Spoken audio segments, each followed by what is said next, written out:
Donc, dans cette transformation digitale, hein, d'un point de vue de l'organisation, la plupart de mes clients, de mes interlocuteurs, amènent cette culture du digital et de l'innovation dans le digital à partir d'éléments qui sont tout de suite techniques.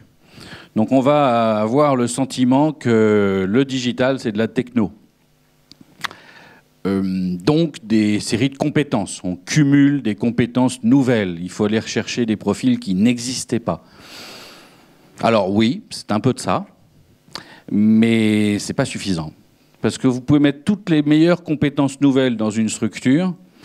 Si vous n'avez pas touché à l'organisation, si vous n'avez pas touché à la culture de ces équipes passées, aucune greffe ne peut prendre et en général, rien n'avance. Donc l'élément de compétence n'est pas suffisante. Ce n'est pas un cumul de nouvelles expertises et ce sont donc des changements culturels et organisationnels. Alors, juste pour comprendre ça, je voudrais reprendre juste un petit parcours avec vous qui me fait, moi, toujours beaucoup rire. Imaginons mon arrière-grand-père, en Creuse. Il vivait dans un petit village. Dans ce petit village, il y avait une petite boutique qui vendait les articles nécessaires à la vie courante. Juste en bas de chez lui, le village est tout petit. Donc, il pouvait y aller très rapidement, facilement. Il s'avère que le propriétaire de cette boutique le connaissait parfaitement. Il y avait une vraie connaissance. Il savait aussi qui il y avait dans sa famille. Il savait aussi la taille de son jardin.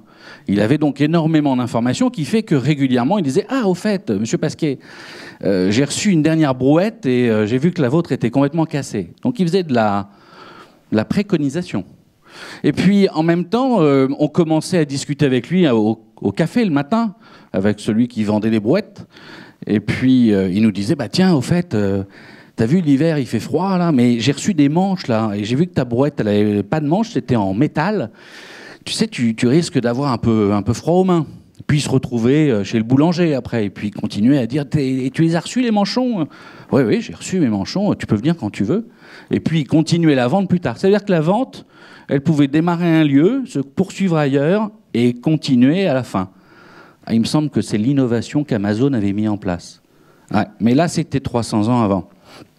Et puis à la fin, forcément, on faisait donc du upsell, du cross-sell, si on y met des mots savants. On avait une vitesse de réaction extrêmement rapide, une connaissance client, mais parfaite. La data était là. Le big data était là. Alors sur une zone beaucoup plus limitée, forcément. Néanmoins, ce modèle de village, c'est un modèle qui a pas mal de caractéristiques de ce qu'on essaye d'avoir. Alors vous me direz pourquoi? On a perdu tout ça? Vous voyez, la production de masse. Souvenez-vous, la Ford T, elle est noire, et ça ira à tout le monde. Et oui, parce qu'à l'époque, comme on passait d'un monde où il n'y avait pas de produits à un monde où il y a plein de produits, n'importe quel de ces produits, de toute façon, nous convenait. Et oui, mais maintenant, on fait partie d'une culture, d'une société occidentale où on est quand même on a un peu tout. On a déjà quasiment tous les produits dont on a vraiment besoin. Donc, ça commence à être compliqué de vendre la Ford T noire. Si on nous l'a proposé aujourd'hui, je ne suis pas sûr qu'on soit beaucoup à sauter dessus. Donc, la production de masse, elle commençait à oublier le besoin du client et a simplement défini la conception. La conception devait être parfaite et derrière, réussir à diminuer des prix pour que la masse l'achète. Et puis, Internet arrive. Et forcément, les conséquences d'Internet, c'est que l'ensemble de ces produits, ça ne suffit plus, qu'il faut retrouver en finale du service client. Donc, bien entendu, il faut retrouver de l'augmentation de la vitesse. Cette vitesse qui va avec la visibilité, qui va avec la proximité, les expertises, la liquidité. Alors, si je mets des mots plus simples, on était dans le village, il faut aller vite pour aller chercher son produit, il faut qu'ils nous connaissent bien pour nous proposer très directement le produit qui est adapté à nous. Bien entendu, il faut augmenter la visibilité. Dans le village, on savait, c'était le seul. Aujourd'hui, c'est la même chose, sauf que le village est mondial. Mais en final, on n'a rien changé. Ce sont exactement les mêmes bases. On les a juste oubliées.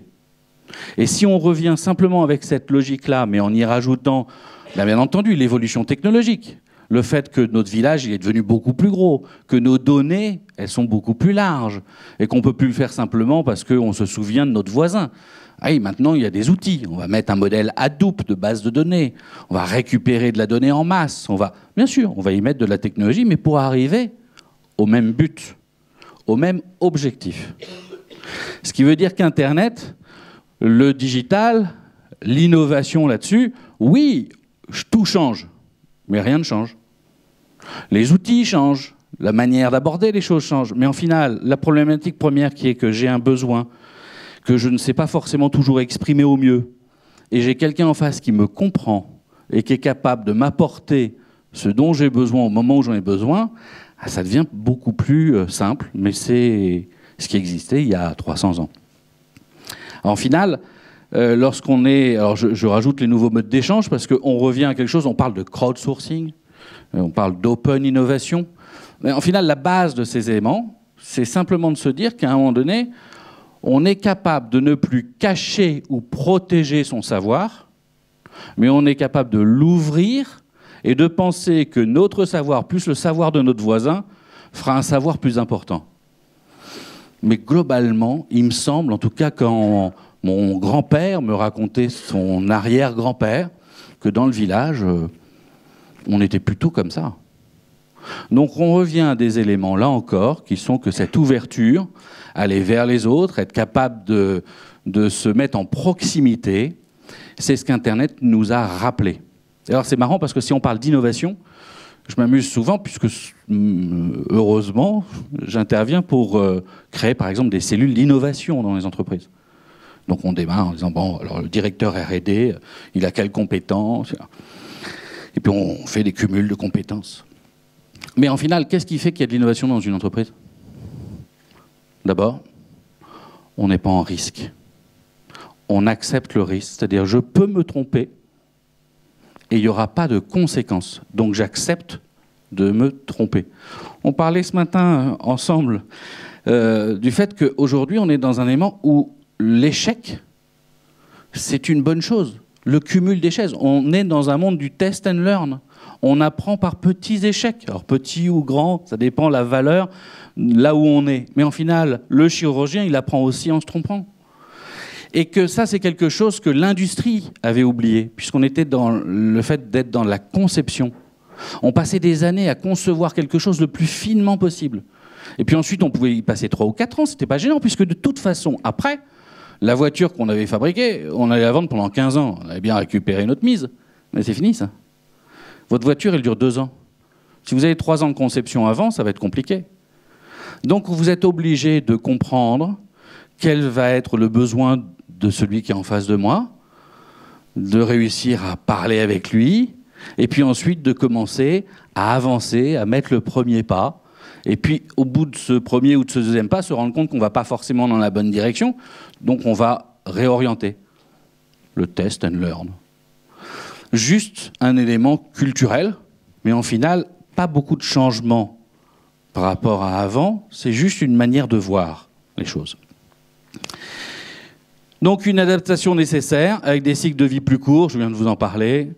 Conception, la réalisation, alors j'ai mis des mots, fin de développement en V, nécessité d'agilité, alors aussi ça veut tout dire rien dire. Cycle en V, je commence à récupérer ce dont vous avez besoin, j'essaye de bien le comprendre, puis ensuite je monte dans ma grotte, je vais travailler tout seul dans mon coin, et puis quand j'ai commencé à bien tout faire, je reviens vous voir pour le proposer. Et puis là, le monde a changé, et donc ça ne correspond plus. Avant, on pouvait le faire, parce qu'avant, globalement, la vitesse était un élément moins fort. Aujourd'hui, c'est plus possible. Donc aujourd'hui, on fait ce qu'on appelle de l'agilité. C'est quoi? C'est Raphaël, tu as besoin de quoi? De ça? D'accord. J'y retourne, j'essaye de faire pendant une semaine, je reviens. Ça, c'est à peu près ce que tu voulais pour démarrer? Oui, ça, hop, je reviens, etc. Alors oui, on peut se tromper un peu dans ces échanges. Mais comme les échanges sont d'une durée plus courte, on réoriente, on adapte. Donc pas de problème technique, culturel, d'attitude. Alors culture française, alors on est aussi, nous, particulièrement mal adaptés au monde de l'innovation ou du digital. Parce que nos formations, c'est des formations de conception. Et des formations magnifiques de conception. Lorsque vous sortez de Polytechnique, vous avez une culture de conception qui est exceptionnelle. Une vitesse, une rapidité intellectuelle fabuleuse. Personne ne peut remettre ça en doute. Par contre, il faut en même temps être capable de sortir d'un cadre. J'ai vécu, quelqu'un m'a fait faire une petite expérience très marrante, qui est dans le test de QI, vous avez 9 points, et on vous demande de relier ces 9 points sans lever le crayon, avec en 5 fois, puis en 4 fois, puis en 3 fois. Vous apercevez que la seule manière, au bout d'un moment, de faire, c'est de sortir du cadre. C'est d'accepter le changement, la différence. Bah, on y est, c'est la même chose. À un moment donné, trop de conception tue la conception. Et il faut trouver cet équilibre. Et dans vos associations, c'est la même chose. On ne passe pas d'un monde de l'association avec des outils traditionnels à « oh, je suis une association digitale ». Non, non, non, ça ne veut rien dire. Digital, ça veut simplement dire que vous êtes plus en proximité avec les autres, vous les comprenez mieux avec des outils. Hein. Bien entendu, il faut des outils aujourd'hui, de la technologie pour faire ça. Mais en final, on revient exactement à des éléments d'avant. Et donc, on n'est pas en opposition. Il n'y a pas les anciens et les nouveaux. Il n'y a pas ceux qui ont compris, les stars du digital, et les autres. Non, il y a juste une capacité à prendre un tout petit peu de recul pour se rendre compte qu'il y a des choses du passé qui n'ont pas changé, donc il faut revenir à des fondamentaux, et bien entendu en adaptant nos outils ou nos méthodes.